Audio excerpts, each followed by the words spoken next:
Wanted to read to you a little bit of the collect, the opening prayer.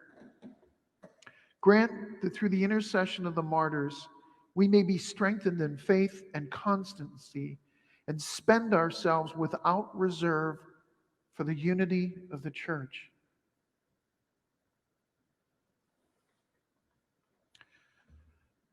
I've said this many times before, and I'll keep saying it.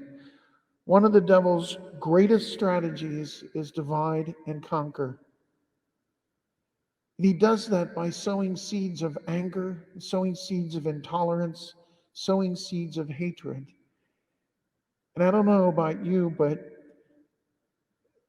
if I see one more political commercial with this person saying this person's a jerk because they did this and this and this, and this person's this way because they didn't do that, I'm going to pull my hair out. And to be honest with you, I don't have enough hair left over as it is.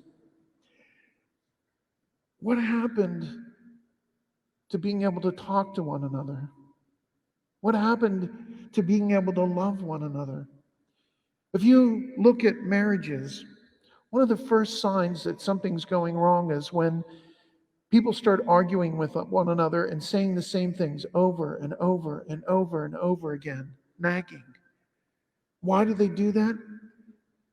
It's not because they want to hear themselves talk, it's because they think that their wife or their husband is not listening to what they said. Or if they're not listening, they're immediately getting ready to say, yeah, but, and give their opinion. They're not listening to what the other person says.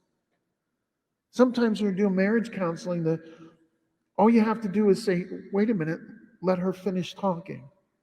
And then you can say what you want to say. But listen to what they said. Even if you disagree with it, it's important that you respect them enough to listen to what they say.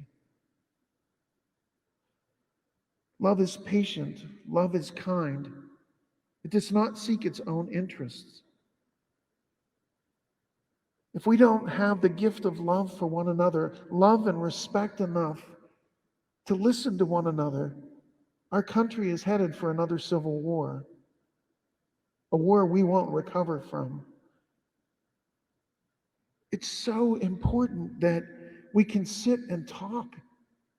And even if we disagree with the other person, to take the time to respect them enough to listen to what they have to say.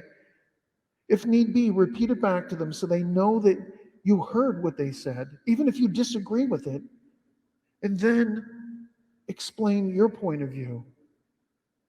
We're all called, as it says in this reading, to seek the truth.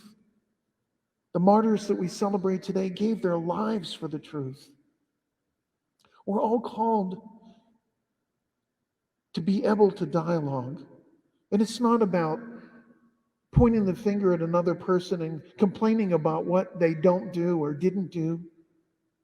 It's about, in a political realm, it's about talking about what's important to us and what we're going to do. You look at the intolerance you see on TV all the time.